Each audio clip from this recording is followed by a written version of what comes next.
Welcome to a gathering of our Ministry of Hacking. You are allowed to join one of our first meetings. A few days ago we were restructuring the Ministry of Hackings and the departments in it, trying to think which departments make sense, which don't. And originally I wanted to install a department for electromagnetic waves. And then coming here to Graz and meeting the other departments, I realized it doesn't make much sense because there's just too many connections to the other departments. For example, the Department of Shadows and Waves. Electromagnetic fields are waves traveling in light speed, so obviously they are very close related to the waves of the Department of Shadows and Waves. And also the electromagnetic fields around the laptop can be considered as permanent shadows of our laptops. So there's another connection for me personally. Then the care and the wonder. Why do we want to listen? So why do I want to listen to the electromagnetic fields, which sound pretty nice, I think. I wonder where they come from.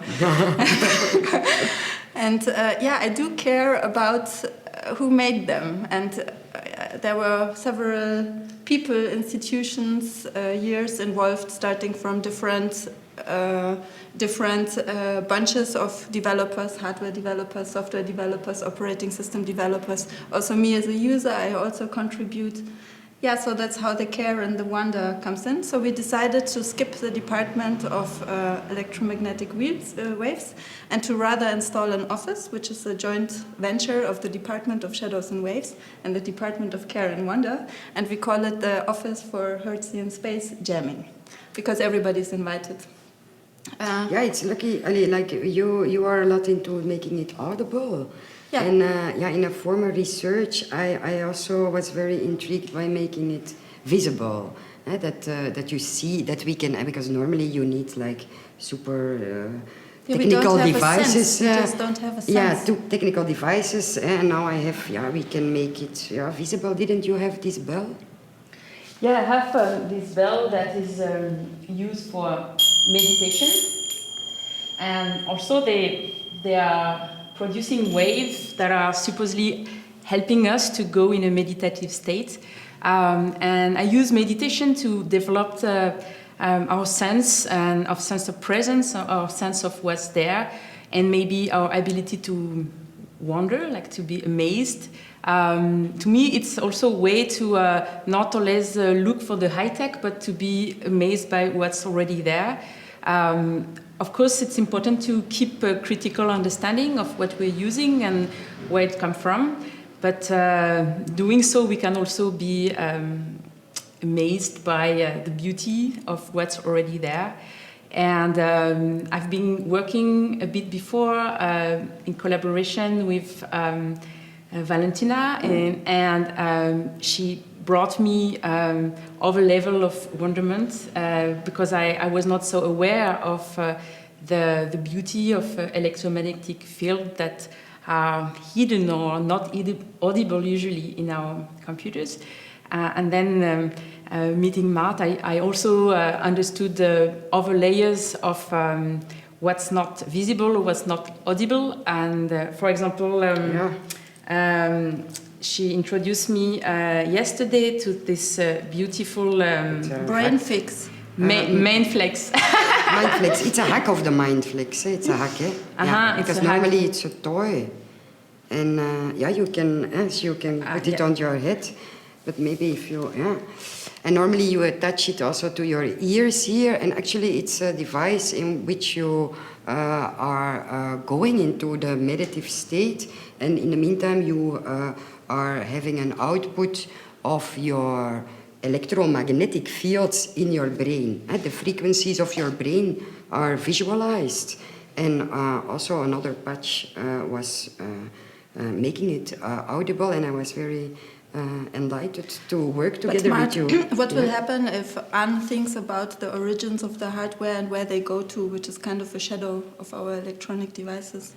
If she would be repetitively thinking about it, it's the same as making calculations and mathematics, and then I think you will get a high level of alertness. I think it's the delta. The delta will go really like And I think you can make it also audible. Yeah, I think we would need another pickup because this one only picks up the audible range. Yeah, and it's a only very low range. Specific strength, so... And the light now, need... I don't know, this is very high range. Ne? Yeah. And to me, that's also very interesting because it allows us to understand more what are the process. I like to make relation between what's happening in the computer, like opening the command line top and seeing what are the process at work that we usually don't see or don't care of, and to make a parallel between this process at work in the software part of the computer, or the relation between the software and the hardware, and what's going on in our mind. And meditation is a lot about getting aware, being aware of the process, the thought that are like coming in circle in our mind, but also becoming more aware of our body, the energy, the breath, what allow our body to stay alive, and also maybe the need of giving priorities? Giving priority or taking a break when it's spinning, or maybe also shutting down some of these processes were not necessary. Kill all? Yeah. Kill all of them, or most of them, or shut down the computer, or just go to sleep. So there are many parallels there. Yeah, I think I keep the syslog alive to take notes of all these brilliant ideas and expertise which is exchanged between this joint venture. Yeah, in our talks, when we were talking about the formations of the department, also one big issue was security and trust, right? Mm-hmm. And maybe one of our first moves was maybe to propose, because soon you will be an official community asserted certificate. I belong to that community, yeah.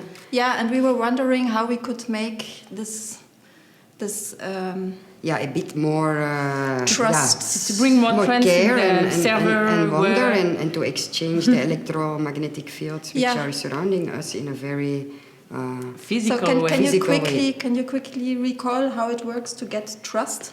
How do you get trust, and how do you know that you are you? One Mexican hug. This is not a real Mexican hug. But I think the audience will not understand this. Yeah. So we have to explain. Maybe first I explain what is a Mexican hug.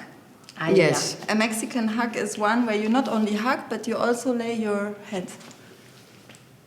That's a Mexican hug, and I try to introduce it while job shadowing at Mur.at, seemingly to make a more secure way for setting up the server. I need certificates, and these certificates you can make them yourself, but they say it's not really so safe. You can buy one, but that's also. Why would you go for the commercial interest of certificates if we know about free software and other communities?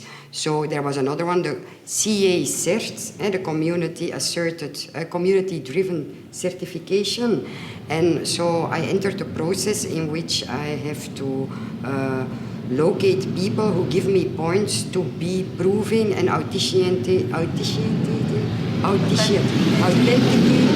that I am I. But in these discussions on the security, we feel also that there is a lack of care. And like of trusting each other, and it become kind of not scary, but tiring to be in this security and surveillance world and always have to be aware. Or, and then there is a lack of trust among humans that's appearing. So and we can have the trust by filling in a forum, but I think in the discussions it seemed like, why don't we introduce something also more human, bodily in this transaction, or this? It's more like an agreement. And soon you will be able to change the rules. If I become part of this certification, community-driven certification unit, then of course I'm part of the community. I of course also propose to give some kind of human level to hack the certification with some care and wonder. And give some body frequencies. It's changing them. Okay. Yeah. Yeah, I really support that step. Yeah, it's me too. I support our next challenges for the department, and I hope we make some good policy. Now we go drilling. Yeah. And I hope this give a sense of how seriously we take the mission of hacking the presence. We are like constantly trying to find some hack and trying to find some way to implement them. Because of our urgency. It's not because we want to play around, but we feel like we have to go into the system and to alter it and give it another sensitivity, maybe. Mm-hmm. Yeah. Mm-hmm.